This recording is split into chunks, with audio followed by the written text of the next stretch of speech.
Witam wszystkich bardzo serdecznie. Partia Zieloni to więcej niż niezależna organizacja polityczna w Polsce. Jesteśmy częścią globalnej rodziny, która rozwija swoje struktury w wielu państwach.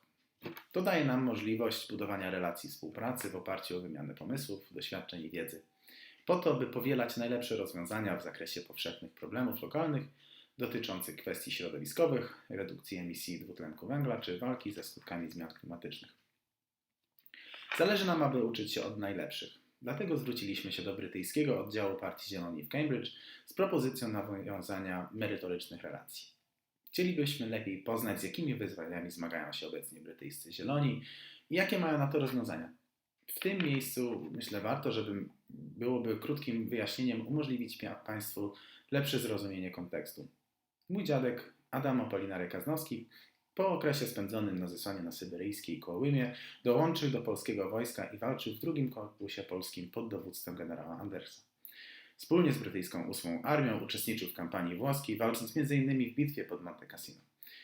Pod koniec wojny przez Gibraltar dotarł do Wielkiej Brytanii, gdzie osiedlił się na stałe. Jego syn, a mój ojciec jest więc Anglikiem, a mama urodziła się w Polsce. Stąd moje podwójne obywatelstwo, dwujęzyczność i powiązania z Anglią.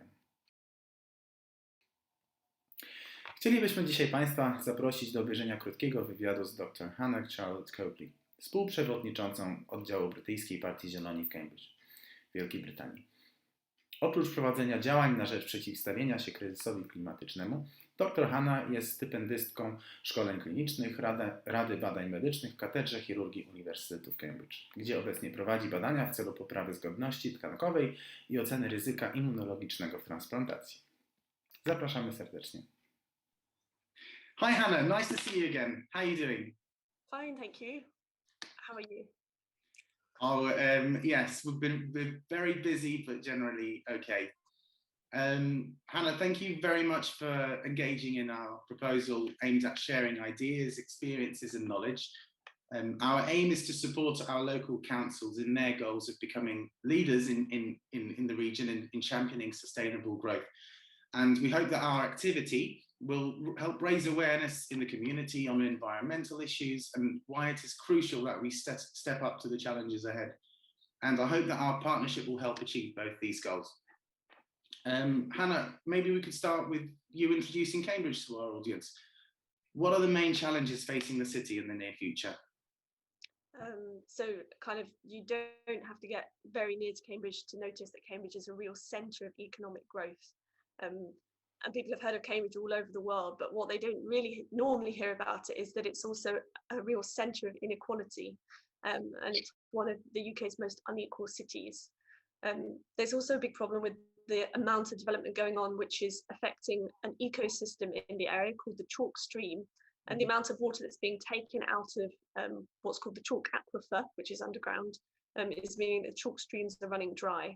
So there's basically a problem with the amount of development being kind of too great for what Cambridge can sustain, and also the benefits of being in Cambridge not being available to everybody. Okay. And I gather that you're quite busy at the moment with the upcoming local elections. What are the main issues that you're trying to focus on? Yeah, so you're right. So I'm standing for Abbey Ward in the city of Cambridge. And our main priorities are to campaign for a green recovery from the coronavirus pandemic. Mm-hmm. Coronavirus pandemic has really shown that we're not in an equal society, and it's meant that those who are worse off are now far worse off than they were previously. Okay. We're also continuing to campaign for green transport, so that's walking, buses, cycling, trains, making them kind of the cheap, safe, affordable and desirable choice. That also has an effect on air pollution, which is a real problem, causing a lot of premature death in the UK. Okay, and I mean, some tough challenges there for you guys. What are you currently working on with the local councils? What proposals are you looking to gain momentum for? So one thing we're focusing on is green spaces in Cambridge. So there's a lovely park very near to where I live called St Matthew's Peace, which has had a tool student development put through for development right in the middle of it. And so we're campaigning hard along with local residents to have this stopped. We haven't heard yet, but we will hopefully hear very soon. We also want improvements in air pollution and for the local government to take the climate and ecological emergency seriously. And the final problem with Cambridge is that the amount of development that's happening isn't benefiting the people who are unable to afford homes. So we're prioritising campaigning for affordable housing as opposed to just more housing, because that's only benefiting developers and landowners. I guess it's always a difficult balance to strike with development projects and meeting the sort of environmental goals that you guys want to meet. I mean, there are some key differences, but I can see that some of the core problems are the same. We're trying to fight for better environmental protections. We're trying to increase inner city biodiversity, improve air quality and reduce carbon emissions. Hanna, given your medical background and the fact that one of the vaccines being distributed currently in Poland originated from the UK, would you be able to tell us a little bit more about the safety of these drugs in terms of testing? I know that some people in Poland may still have questions surrounding the speed involved in getting these vaccines to market. Should people be concerned? Yeah, well, the short answer is it's understandable to have concerns and to have questions, but there's no question at all that all of the current vaccines which are available are safe and effective. And the risks of taking any vaccine are much, much lower than the risk of catching coronavirus if you don't take the vaccine. But if anybody has any questions or concerns, it's okay to have these and to want to ask about them. And I would advise to speak to a health professional to get accurate information about it. Okay, well, thank you very much for these valuable insights. And what's the take-up rate been in Cambridge at the moment? Is there any research indicating that the programme is working? Are there any issues regarding to noted side effects? The vaccination programme is going really well here in Cambridge. We've had a number of vaccine centres being set up, and lots of local people are pulling together to help others get vaccines. For example, the taxi companies providing free journeys so that people can get to their vaccination appointments, which is a really great thing to do. For healthcare workers at the local hospital, they've been studying exactly what the outcome is from them having had the vaccination. And the great news is that just a couple of days ago, they released some of that information, which was that there was much, much reduced transmission for the healthcare workers who had the vaccine. So for someone like me who holds the contract with the local hospital, it's kind of great news to know that the vaccinations we've had are effective. That's wonderful news. That's really, really good to hear. Hopefully we'll be able to start enjoying the freedoms we once took for granted. Yes, same here, the same desire. How would you describe the rollout in Poland? Well, I would say it's going slowly but surely. So far, about 3.5 million people have had 3.5 million vaccines have been issued. And the rollout has progressed to include people from Group 2 now, which includes teachers and service personnel. Now, the main challenges here are with logistics. We are currently not receiving the vaccines fast enough. There are also challenges with countering conspiracy theories, misinformation, and a sort of general skepticism towards the dangers surrounding COVID. But I get a sense that these are slowly starting to subside now. Are these sort of similar issues that you are facing in the UK? Yeah, we also have a big problem with fake news here in the UK. And I heard about some other issues in Poland as well. I was hearing about the protests from last year. Yeah, I mean, last year was a rough year for everybody. And despite the difficulties with the pandemic, Polish women and men were forced to go out onto the streets to demand women's rights in the face of proposed abortion restrictions. The movement raised a lot of tension and emotions, and it culminated in the largest protest in Warsaw since the Solidarity movement back in the 80s. What was also unique was that the protests took place not only in large cities, but happened all across the country. Even places like Grodzisk, Mazowiecki, about 10% of the population went out onto the streets in probably its largest protest in history. But one thing I can proudly say about my city is that despite the differences in opinion, there were no disturbances noted, and the whole event ended peacefully by cheering for the local police and health workers. But this has sadly not been the same across the country.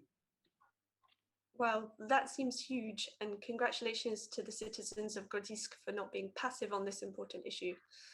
Thank you very much. I hope that the country will find a way to reach unity on this and other toxic issues somehow. There is a lot of divisive rhetoric, which we are hoping to counter here locally. I think people need to learn to talk to each other and respect each other, even if their views are different. Yeah, no, absolutely. I couldn't agree with you more. Everybody has a different perspective in the world, and everyone has different experiences that have led to that perspective. And we can definitely learn from people we disagree with and try and understand what the differences in our opinion are. Returning to local issues, perhaps you could share with us some more ideas on how we could help tackle some common local challenges. Would you mind telling us a bit about what's happening in Cambridge in terms of trying to find ways of reducing the impact of climate change?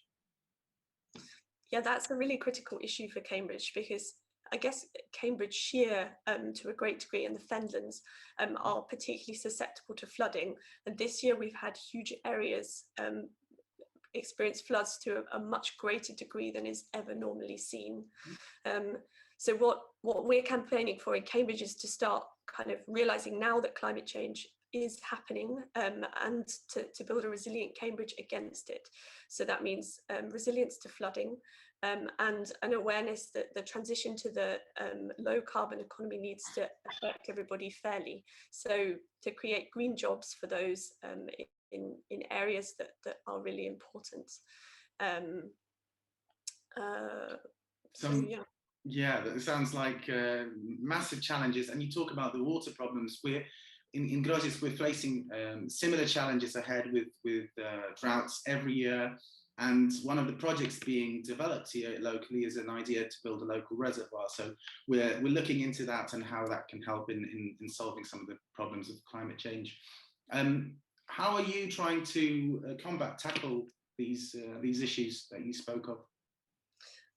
So kind of one simple thing is we just need to be prioritizing climate change higher up the agenda, and the local council budget that recently went through did not have a high spend on these issues of climate change. So we need to be also realistic about water use in the area, and we can't sustain the current level of the growth agenda. So having a better solution for the water shortage, but in the meantime not to completely continue to devastate the chalk stream ecosystems. Okay. How about your city? Tell me a little bit more. Well, Grodzisk Mazowiecki is a unique, wonderful place on the outskirts of Warsaw in Poland. It has some beautiful parks, plentiful green spaces, rich forests, a diverse history, and some really innovative investments. It's renowned for its good use of EU funding, and as well as stable and competent governance, and it generally has a good reputation. It also brought many private investments into the area and has attracted many new residents to the city. One of its most noted achievements in the past few years was ranking first in the Financial Times Polish Cities of the Future list back in 2017. And a year later, two of our investments, redeveloping our local reservoir and setting up a multimedia library, won first place in each respective category during the annual Redevelopment of the Year Awards Gala. That sounds great. It sounds as though you're doing a brilliant job locally on these things.